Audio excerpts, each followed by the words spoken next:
वे एक जैसे दिखते थे और उनका नाम भी एक ही था, लेकिन चित्रित दोनों कैदी अलग अलग लोग थे, और उनके उल्लेखनीय मामले ने फिंगरप्रिंट पहचान के युग को लाने में मदद की।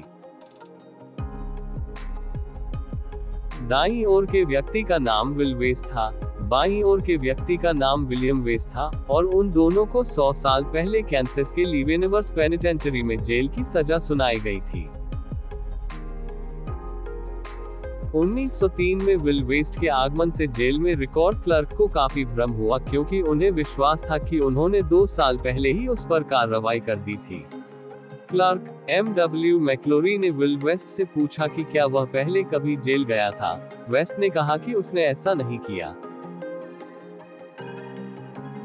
इसके बाद मैक्लोरी ने अपना बर्टिलन माप लेना शुरू किया, जिसका नाम फ्रांसीसी पुलिसकर्मी अल्फोंस बर्टिलन के नाम पर रखा गया था, जो लोगों की पहचान करने का सामान्य तरीका था, और इसमें प्रमुख भौतिक विशेषताओं के आयामों को रिकॉर्ड करना शामिल था।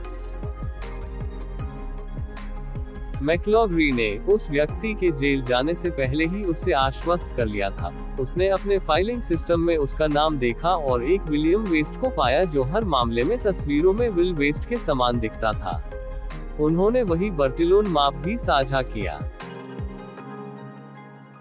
लेकिन विल वेस्ट ने मैक्लोरी से जोर देकर कहा कि यह वह नहीं है, यह मेरी तस्वीर है, लेकिन मुझे नहीं पता कि आपको ये कहां से मिली, क्योंकि मैं जानता हूं कि मैं यहां पहले कभी नहीं आया हूं। मैक्लोरी को आश्चर्य हुआ कि वह भी सही था।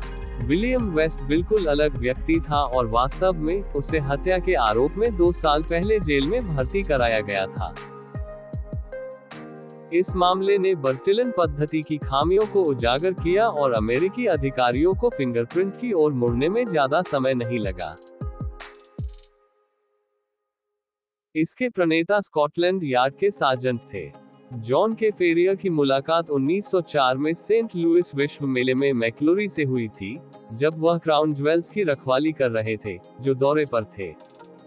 उन्होंने अमेरिकी जेल अधिकारी को बताया कि कैसे स्कॉटलैंड यार्ड पिछले 3 वर्षों से फिंगरप्रिंटिंग का उपयोग कर रहा था और इसकी सटीकता का प्रचार कर रहा था।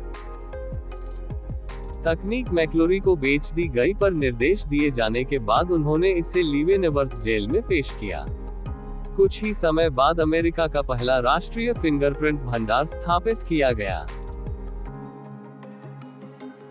उंगलियों के निशान का उपयोग 1858 में भारत के जंगीपुर में हुगली जिले के मुख्य magistrate sir William James Herschel के साथ शुरू हुआ था, जिन्होंने स्थानीय लोगों से अपने व्यापारिक अनुबंधों पर अपनी हथेलियों से मुहर लगाने के लिए कहा था। हालांकि उन्होंने ये सोचकर ऐसा किया कि यह किसी को पहचानने का एक अच्छा तरीका होगा, इसलिए नहीं कि वह इसके पीछे के विज्ञान को जानते थे।